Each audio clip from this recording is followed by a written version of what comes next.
Yeah. All right, joining us today is Brian Newbert from the Purdue Rivals site. Noobs has been covering Purdue since the turn of the century. That sounds crazy, doesn't it? It's been a while, A lot huh? of time. You see, the good thing for you is you only seen a couple of coaches. At Illinois, we've gone through them a little quicker. So Yeah. we've had like a group before here. But so what are your thoughts on the college basketball season this year as a whole? I mean, it's been kind of a crazy year. The Big Ten's Michigan State's 0-3, Northwestern's at the top of the league. I mean, what's been your thought on this so far? Yeah, it's been pretty crazy, especially in the Big Ten. But I mean, how often have Duke, Kentucky, and North Carolina and Michigan State all been down at the same time? It's kind of one of those deals where you sort of wondered coming into the year, how is the offseason, how is all that's going on in the world going to affect everyone? And I don't know if there was a blanket answer to that you could apply to everyone. I think it was going to affect every team differently. I think you saw that in football. I don't think anybody expected Michigan to be horrible. I don't think anybody expected Penn State to be horrible. Meanwhile, Northwestern wins the Big Ten West because they got the least COVID, probably. True. Indiana has a great season until they get hit with it at the end. It's just, I think college sports all across the board this year, the results were as randomized as ever because of just the sheer uniqueness of this season. But I think in terms of basketball, I think the Big Ten's got it right, with all the testing every day and all that stuff. I think it's a lot easier to keep a 12-man bubble as opposed to a 100-man bubble with football. The jaded part of me wonders if a lot of basketball teams didn't get herd immunity really early in this because they were all out still playing and whatnot. And they probably all gave it to one another. So I don't know if it's been as big a deal in the Big Ten for basketball, but the schools obviously without the resources during the non-conference season, that's where it got really dicey. But the Big Ten seems to be through that now, and the Big Ten's as random as ever because who would have expected Northwestern to go 3-0, even though I don't know if they're actually any good. It's just, but that's also kind of the nature of the Big Ten here, where the Big Ten was a complete cannibal show last year too, where everybody was beating up on each other and all that stuff. But it should be fascinating the rest of the way. It's been fascinating so far, that's for sure. Yeah, no question. Nine teams ranked in the top 25 is rather crazy if you think about it. That's a lot of depth in the league. I mean, really outside of Nebraska, and I don't think they're as bad as we thought they'd be, but outside of Nebraska, pretty much every game you play is a dogfight. I mean, you could lose, you don't show up, and you could lose. So do you think the fans not being in attendance has had a big? I mean, you've been live at these games. Do you think the fans not being there has had some effect on the play as well? I don't know if the results necessarily bear it out so far. I know that Northwestern would have been really hard pressed to win at Indiana if that place was full. I know Penn State would have been hard pressed to take them to overtime had that place been full. I think the Purdue's, the Indianas of the world, they really rely on their home court advantage, and not having that, I think, has been different. I don't know if you've seen anybody get burned for it quite yet, but I think it's certainly something where I think you have to have a mature team. You also have to have kind of a self-energized team. You have to have it in you. I think the coaches have to do a little bit of a better job kind of putting energy into their players. I think you're seeing that at Maryland right now because that whole bench area looks like it just drank way too much coffee. They must have had some sort of team meeting and said, guys, we need, even if we don't mean it, we just need to jump around. We need to give each other energy. And you saw what happened. They just won at Wisconsin. Yeah. But watching them at Purdue, they were really, really into it. And, I think that's really important for teams to have that, that sort of self-imposed energy. But it has been really weird. And, speaking from my perspective, at some point this season, Indiana is going to come to Purdue and play here. And that is going to be the weirdest thing I've ever seen because a Purdue-Indiana game played in front of no one is going to be the most surreal experience I think I've ever covered in basketball. it's been wild. It's even not even having family members. Illinois did get one game at Missouri where they got to have a few family members and people like that. But overall, man, it's been crazy. I think it's a different dynamic. I don't know if it's like you say. I don't know if it's affected wins and losses, but it definitely is a different experience having no fans there. It's just the piped-in crowd noise just doesn't do it for me. I don't know about you. Purdue. It's Purdue actually can have families there. The state of Indiana is allowing families in. It's almost like an AAU game because you can hear every mom, and it's almost like whoever's mother screeches the loudest has the advantage here. It is completely surreal. I don't know if you saw Underwood's. No, you're fine. I don't know if you saw Underwood's deal yesterday, where on his podcast that he did this morning. He was talking about how talking to the officials, they can hear everything you say now. They used to be drowned out by they got the Orange Crush behind the Illinois bench. They couldn't hear half the things he was saying. Now they can hear everything he says, so he has to be a little more careful because he's been known to throw a few expletives out there a couple times here and there. So. It's the one part of this I've kind of enjoyed has been every time a player goes to the basket, you can hear them yelling "and one." It's just like an AAU game. It is. It is. All we need is somebody's mom yelling "take his ass" or something like that. And do him. Do him. It would be, it would be just like the Peach Jam. Yeah. Yeah, it's pretty crazy. So Purdue, Purdue's actually, I mean, they weren't picked to be at the top of the conference, but they've started off been okay. They've been up and down. They're young, but what are your thoughts on them so far this year? Yeah, they're still working through some things. They're going to be inconsistent all year. They've been inconsistent thus far. It's another one of those deals where from game to game, from half to half, they can be very different. That's kind of the nature of being young. Half their team hadn't played a college basketball game before November.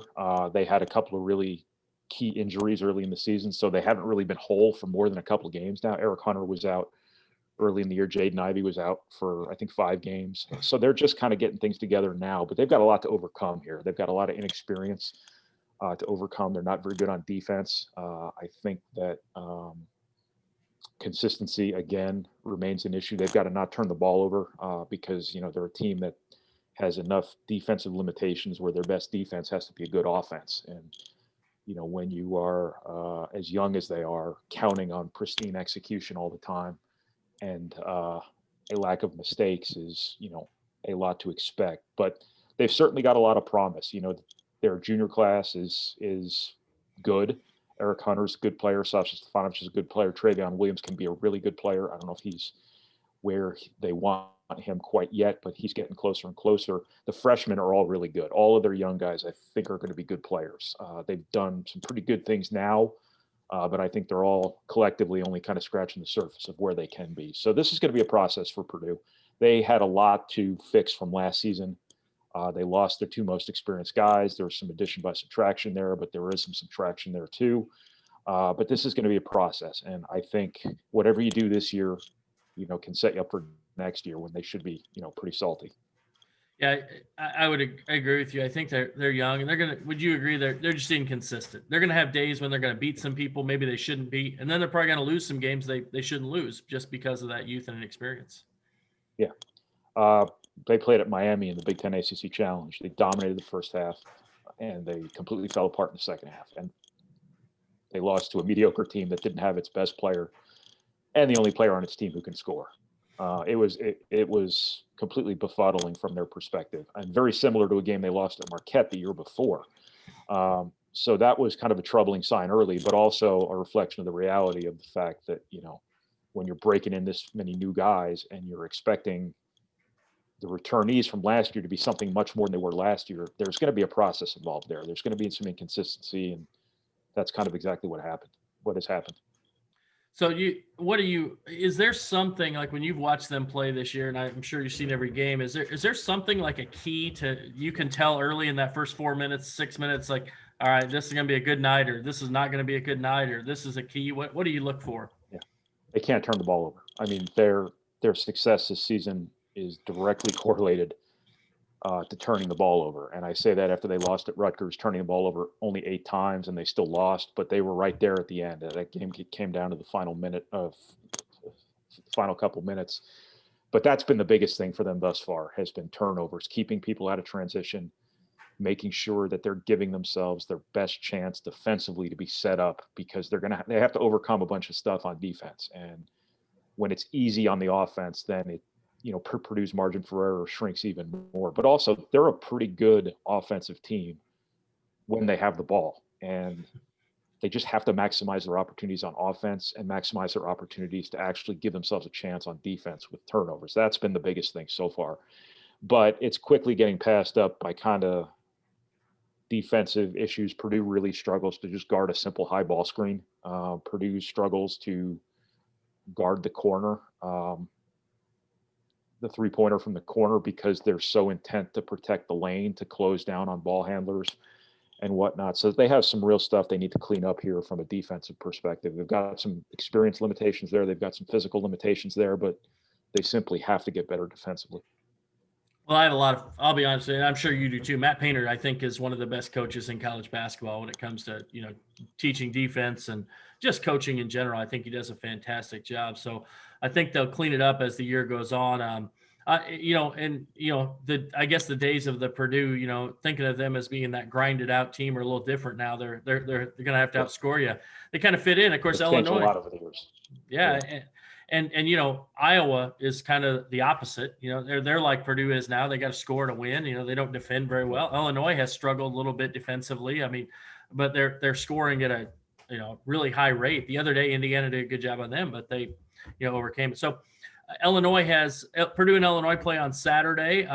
Illinois obviously fairly highly ranked, and in all the computer rankings, Ken Palm, Sager, and 15th in the AP poll, but. You see we've seen some holes. Do you think Purdue can exploit some of those things that Illinois struggled with? Illinois is a really tough matchup for Purdue, especially because they've got so much athleticism on the perimeter. They're so tenacious. Last year, Purdue really struggled with some of the brasher, some of the more chatty, some of the more aggressive teams in the Big Ten, those being Rutgers, Illinois, Penn State, and really kind of back down from them competitively. That game that Purdue played in Champaign was unlike anything I've ever seen.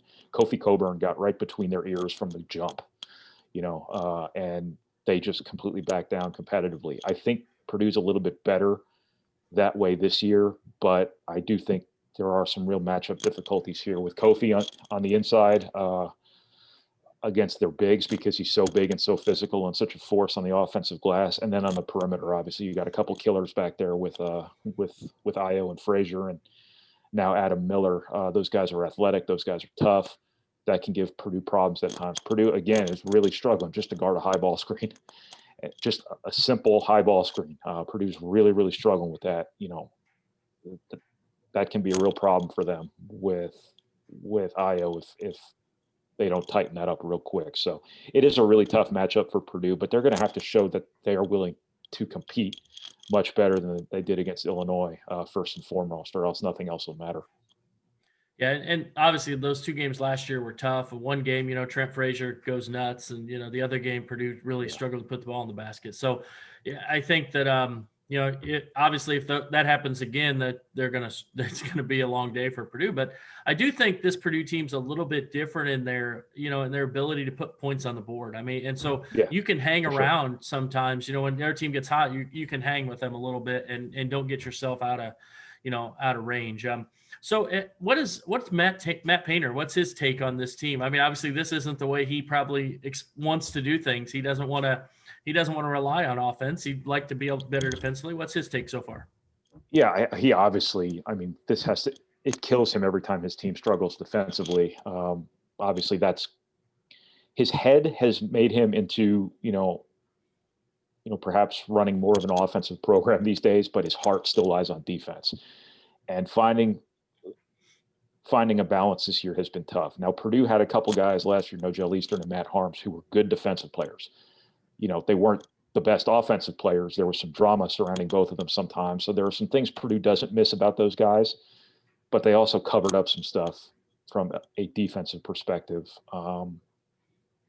in this on this team in this program, and they just haven't been able to overcome some of that stuff this year. I know it's driving him crazy. It has to drive him crazy, but he's also a coach who, wants his team to be old and, stay old, as a lot of college basketball coaches do nowadays, as hard as it may be with all this transfer stuff coming. But he is understanding of the reality he's in, I'm sure, where he has 6 guys or 5 guys, whatever it is, playing for him who hadn't played a college basketball game as of a month ago, plus a junior class and 1 sophomore who, other than probably Eric Hunter, are guys who have real defensive limitations. I think he's understanding of where they are. I think he just would like a little more discipline. He'd like a little more attentiveness, and he will always want a little bit more effort. So I think he understands the position he's in, but he just is going to keep demanding more and kind of hoping for the best. It's that's something coaches talk about a lot, and I think fans lose sight of it. They see a kid, this kid was ranked this, and this kid's ranked this, and we see that with Kentucky. Being old is huge in college basketball. I mean, it's one of the most. I think obviously talent is really important, but when you don't maybe get that 5-star top end talent, you got to be old. And you look at the teams up on that are ranked highly. A lot of them are old. They got veteran guys to mix in with those young guys and bring them along slowly. I mean, look at Illinois, even, having Io and obviously as a junior, and Kofi, who played all last year. He's a sophomore, but he's had that year. It's much easier for guys like Curbelo and Miller to come in and even Coleman Hawkins to come in, or even the transfers to come in and play, because they've got DeMonte Williams, who's been playing for 4 years. Trent Frazier been playing for 4 years. They're old. So I think that a lot of fans don't understand that, but coaches, and we see that a lot, that the old teams win in college basketball. Yeah, I didn't think Wisconsin was terribly good last year, but they still won the Big Ten. And because I saw a tweet from somebody last week that said, like, Wisconsin starting 5 is legitimately older than the Bulls starting 5. Yeah. That's why, because those guys are experienced. They're grown men. They've been playing together forever. They're comfortable in their system, and they've been through everything. So there's nothing that can really happen to them that they're not ready for. That I don't think people.